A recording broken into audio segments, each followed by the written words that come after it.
Welcome to another exciting episode of FORNEVERNEWS. Subscribe and hit that bell to get more content when I talk about anime, manga, politics. I got you covered. And first story on the docket. Massive update for Naruto fans in particular. In case you're out of the loop, there was a big, massive celebration for Naruto reaching its anniversary. And in light of that, there was a big popularity poll called the Naruto Top 99 Popularity Poll, where people voted. And the top 10 characters that were voted would get original art from Masashi Kishimoto, the creator of Naruto. And the top one, the winner of it all, would get an original one-shot manga from the creator of Naruto, Masashi Kishimoto. The winner, of course, was Minato Namikaze, and it's been a pretty big deal, and a lot of fans are like, alright, so when it's happening? Well, here's when it's happening. Because according to this, it says, Masashi Kishimoto's one-shot manga featuring the winner of Naruto Top 99, Minato Namikaze, aka Naruto's father, the 4th Hokage, is scheduled to release this summer in Weekly Shonen Jump. So it's actually going to be in the biggest magazine of it all possible, Weekly Shonen Jump, which is a very big look because, you know, Boruto is not in Weekly Shonen Jump, it's in V Jump, a side magazine. And in general, this summer we can look forward to it, which is great considering it's going to be a Boruto-less summer all the way until August 20th. There's no Boruto. The Boruto anime is on pause as well. Like, there's a drought of Naruto/Boruto stuff. So the fact that they're doing this, I think it's going to be massive. It's going to be huge. And in general, I'm very much so looking forward to it. And I know a lot of you are as well. So if you're hyped for it, get ready this summer. Minato's manga is coming. Let's go. Moving forward, very, very big and unfortunate stuff going down regarding one of the translators for Jujutsu Kaisen's manga, or I guess you would say former translators at this particular point, because yeah, dude was arrested for some really nasty stuff and his sentencing has been handed down.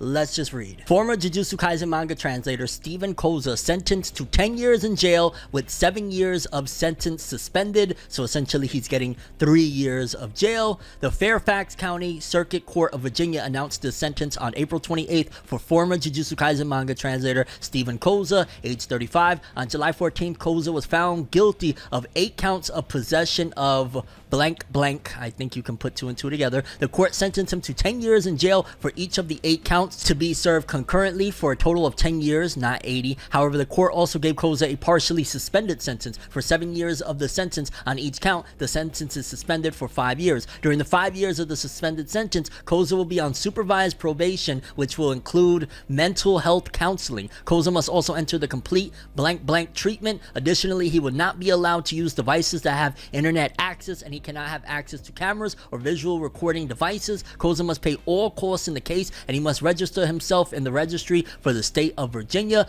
Koza must still serve jail time for the remaining 3 years of his sentence, but any time he has already spent in jail will be credited towards those 3 years. The Fairfax County Circuit Court did not provide Anime News Network with information on how much time Koza already served and how much time he has left to serve. Anime News Network is currently waiting on the results from the Freedom of Information Act request with the Virginia Department of Corrections regarding that information. A grand jury in Fairfax County had advanced the 8 felony charges against Koza in December 2021. Each of the counts is for possession and each count is for a separate video. The case first went through the Fairfax County General District Court and then moved to the Fairfax County Circuit Court for the grand jury indictment, and Koza was arrested in December 2020 on suspicion, and this all stems from Koza being arrested in December 2020 on suspicion of possession and distribution. And just in general, this is crazy, but it seems as though for the most part he hasn't been the translator for quite some time. If he was arrested back in December 2020, I think we might have even covered this way back then. It's just been a while. So yeah, horrible situation all around, and they got dude up out of here. Moving forward, great news for One Punch Man fans, in particular the One Punch Man webcomic. Big stuff happening because a lot of people thought it was done for it. A lot of people thought that, oh, okay, it seems as though One's not going to be updating the webcomic anymore, and it's just going to be solely the serialized version of One Punch Man that's continuing with the art by Murata, because in case you don't know, One Punch Man has originally, it started off as a webcomic, one dude named One just working on it by himself, and then it got so popular that Shonen Jump was like, oh snap, and one of the creators of iShield 21, or the creator of iShield 21, Yusuke Murata, said, hey, how about I do the art for One Punch Man and we get it serialized in Jump, and bam, that's what we have now. But it's been 2 years since the webcomic version had anything new until now. After almost 2 years, One Punch Man's webcomic by One has returned with a new chapter, and Seems as though it has Genos in it. That's one of the images I saw. And yeah, I was a big, massive fan of the One Punch Man webcomic back in the day. I want to say I read all of it at that time back in like 2015, 2016. Yeah, I want to say it was like end of 2016. I like read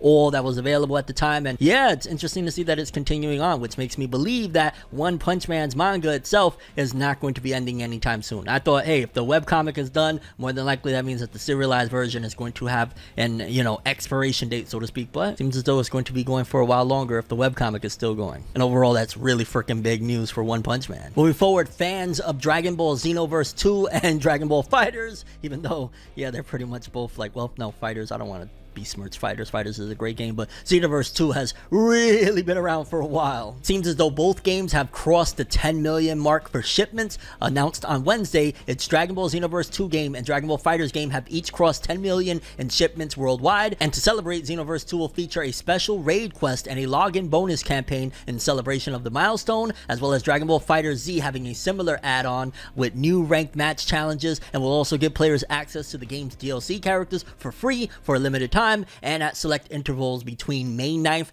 through June 22nd, which I ain't gonna lie, that's kind of crazy to think that both of them combined sold 20 million games. Just 2 Dragon Ball games has sold 20 million games. There's billions of, okay, not billions, but there's millions of games out there that, you know, have struggled and wish they could sell 1 million. These 2 Dragon Ball titles alone have sold 20 million combined. Not to mention Xenoverse 1, freaking madness. And that's that. Yet again, Xenoverse 2 was released like what, 7 years ago now at this point. Like Fighterz is a little bit more new. Fighterz came out, I think it was 2018, but even then Fighterz is getting a little up there in age as well, although Fighterz feels like it could last a really long time because it's a legit fighting game. But yeah, Spider-Man fans, big update for Across the Spider-Verse, the upcoming Spider-Man movie with the whole, you know, cross multiverses and all that stuff. It says here, Across the Spider-Verse will have a cliffhanger ending. I was very satisfied after The Empire Strikes Back, and hopefully this is our empire, says Joaquim dos Santos. So one of the people involved in the Spider-Man Across the Spider-Verse movie is teasing that we're going to be getting a cliffhanger ending, which then definitely leads me to believe that, okay, if they're doing a cliffhanger ending, we're probably getting another one, which, yeah, I love this movie. I'm not gonna lie, the first one was freaking fantastic. I'm willing to bet the second one is gonna be great as well, especially if they're teasing that they're gonna be doing a cliffhanger. Chances are they probably test screened it for a lot of people, and a lot of people really love it, and they're like, okay, let's do cliffhanger ending and we'll do another one. So we're probably gonna have a trilogy altogether for this whole thing, and I'm looking forward to it. Eventually this is going to lead to Miles Morales getting his live action adaptation of his story regardless, so I'm here for it. Win-win all around, and in general, this is gonna be hype. June 2nd, let's go. Okay, so I'm not sure what it is lately about the NFL and how they're just really showing their love for anime, but I ain't mad at it because apparently the NFL recently, one of the teams in particular, showcased an anime opening for, I believe it's their upcoming season. It says here, the Los Angeles Chargers NFL team released yet another anime schedule. Okay, so they're the people that did the first one. The Los Angeles Chargers has done it again. The popular NFL team posted its upcoming schedule as an anime video, just like last year's schedule, and it's chock full of anime references and NFL in jokes. The highlights this time include Chainsaw Man, Hunter x Hunter, Kaiji, and My Hero Academia. And yeah, just a couple of images. They got like a blue Pochita from Chainsaw Man. Of course, they're trying to avoid copyright infringement. They got an homage to Genos from One Punch Man. They got Tennessee Titan running back, running like Cyborg from Teen Titans, which that's not really anime, but they got JoJo's Bizarre Adventure Golden Wind references. They got Kaiji references. They got Hunter x Hunter references. They got Chainsaw Man, Dragon Ball Z. They got a lot, and I ain't gonna lie, it looked really dope, and it just showcases yet again that a lot of people really love anime, and this is a great way to market your stuff. Like, hey, do a big parody thing including anime and have all the people that love anime involved in the process, and you get something really dope like this. So big shout outs to the NFL showing love and the Los Angeles Chargers showing that they rock with anime. Moving forward, we have an update on the whole situation regarding the Kyoto animation studio fires and Arsonist, because apparently the arson suspect will have his verdict handed down on January 25th, 2024. Despite reports that the trial of suspected Kyoto animation arsonist Shinji Aoba will be concluded this year, today the Kyoto District Court announced that his verdict will be delivered on January 25th, 2024, ending the trial that's been going on since the attack in July 2019. Along with the verdict date, the court revealed that Aoba Aoba will face court for the first time on September 5th after going through 2 rounds of psych evaluations to see if he was fit to stand trial since being arrested in May 2020, one from the prosecutor's side and another from the defense, with both concluding that the trial can continue. Aoba was caught at the scene with heavy burns all over his body and has been charged with murder, attempted murder, arson, breaking and entering, and violating the firearms and sword control by the Kyoto District Public Prosecutor's Office. And of course, the attack occurred July 18, 2019 and took the lives of 36 employees. And yeah, it's honestly a travesty. I don't know why. I mean, I guess, you know, you got to go through the due process, so to speak, and giving him a psych evaluation and whatnot. It seems to be that homie was trying to get, you know, a mental insanity plea going or something like that, but it seems as though they're not letting it happen. But either way, yeah, I'm ready for this, and I'm sure, more importantly, the families of the victims are ready for this thing to be concluded. So unfortunately, it'll be a little bit longer. Wait till January 24th to get the verdict. But yeah, let's wrap this whole thing up so people can move on and start to heal. And once again, rest in peace to all the people that were lost in the Kyoto animation fires.